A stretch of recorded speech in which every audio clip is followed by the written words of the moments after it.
নমস্কার বন্ধুরা, অনুশ্রী রান্নাঘরে আপনাদের সবাইকে স্বাগত। বরবটির তরকারিও যে এতটা মজাদার খেতে লাগে, একবার এই রেসিপিটি তৈরি না করলে কিন্তু আপনারা বুঝতে পারবেন না। এর স্বাদ এতটা অপূর্ব হয়, আর পুরো জল ছাড়াই হবে এই রান্নাটা। রুটি, পরোটা, এমনকি গরম গরম ভাতের সঙ্গেও কিন্তু এই রেসিপিটি খেতে দুর্দান্ত লাগে। আপনারা লাঞ্চ বক্সেও কিন্তু এই রান্নাটা তৈরি করে দিতে পারেন। রান্নাটা করতে কিন্তু খুব একটা বেশি সময় লাগে না। রেসিপিটি তৈরি করার জন্য আমি এখানে 250 গ্রাম পরিমাণে বরবটি নিয়েছি।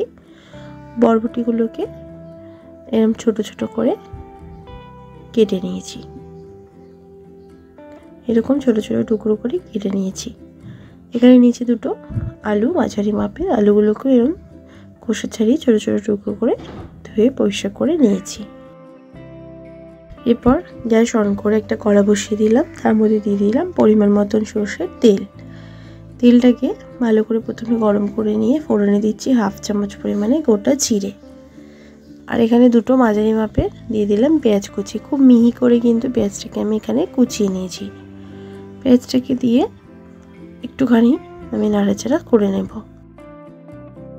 একটুখানি 2 মিনিট পেঁয়াজটাকে একটু ভেজে নিয়ে আমি আলুগুলোকে দিয়ে দিলাম। দিয়ে দিচ্ছি স্বাদ মতো নুন। এরপর পেঁয়াজের সঙ্গে আলুটাকে ভালো করে ভেজে নেব। এতে করে পেঁয়াজটা একটু ভাজা হয়ে যাবে আর আলুগুলো একটু ভাজা ভাজা হবে। এরপর 3-4 মিনিট আমি লো ফ্লেমে ঢাকা দিয়ে দেবো। ঢাকাটা 3-4 মিনিট পর সরিয়ে নিলাম। আলু আর পেঁয়াজ দুটোই কিন্তু এবারে বেশ ভাজা ভাজা হয়ে গেছে। দিচ্ছি 1 চামচ পরিমাণে আদা রসুন বাটা। আদা রসুন বাটাটাকে দিয়ে ভালো করে কষিয়ে নেব। আদা রসুনের কাঁচা গন্ধটা কেটে যাওয়ার পর আমি এবার এখানে দিয়ে দিচ্ছি কেটে রাখা বরবটি।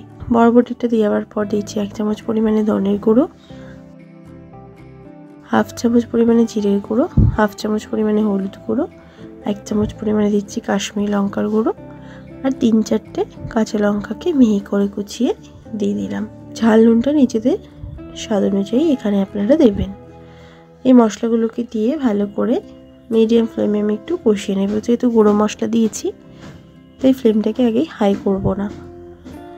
একটুখানি কষিয়ে নেবার পর আমি এখানে দুটো মাঝারি মাপের দিয়ে দিচ্ছি টমেটো বাটা।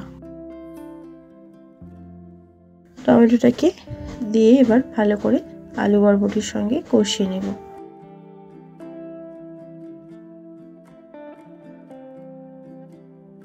মিডিয়াম ফ্লেমে আমি ভালো করে একটু কষিয়ে নিচ্ছি। এরপর দিচ্ছি 1/4 চামচ পরিমাণে গরম মশলার গুঁড়ো। গরম মশলাটাকে দিয়েও ভালো করে বরবটি আলুর সাথে একটু নাড়াচাড়া করে কষিয়ে নেব। এই রান্নাটা কিন্তু পুরো জল ছাড়াই আমি করব ঢাকা দিয়ে। এরপর 8 থেকে 10 মিনিট লো ফ্লেমে ঢাকা দিয়ে দিলাম। 8-10 মিনিট পর ঢাকাটা সরিয়ে নিয়েছি। মাঝে কিন্তু আমি 2-3 বার নাড়াচাড়া করে নিয়েছিলাম যাতে না তলায় লেগে যায়। এরপর দিয়ে দেবো সামান্য একটুখানি ধনেপাতা কুচি। ভালো করে নাড়াচাড়া করে মিশিয়ে নেব। একটা সুন্দর গন্ধ বেরোতে শুরু করেছে। আর সবজিটাকে আমি আরেকটু শুকনো শুকনো করে নিচ্ছি। আলু বরবটি দুটোই কিন্তু বেশ ভালোভাবেই সিদ্ধ হয়ে গেছে। আর পুরো শুকনো শুকনো আমি করে নিলাম। এরপর গ্যাসের ফ্লেম বন্ধ করে আমি সার্ভ করে নেব। গরম গরম এই আলু বরবটির তরকারি দিয়ে রুটি কিংবা পরোটা খেয়ে দেখবেন, অসাধারণ লাগে। এভাবে একবার এই রেসিপিটি ট্রাই করে দেখবেন, আশা করছি ভালো লাগবে। ভালো লাগলে লাইক শেয়ার করতে ভুলবেন না, কমেন্ট বক্সে কমেন্ট করে জানাতে ভুলবেন না রেসিপিটি কেমন লাগলো। ভালো থাকবেন, সুস্থ থাকবেন, ধন্যবাদ।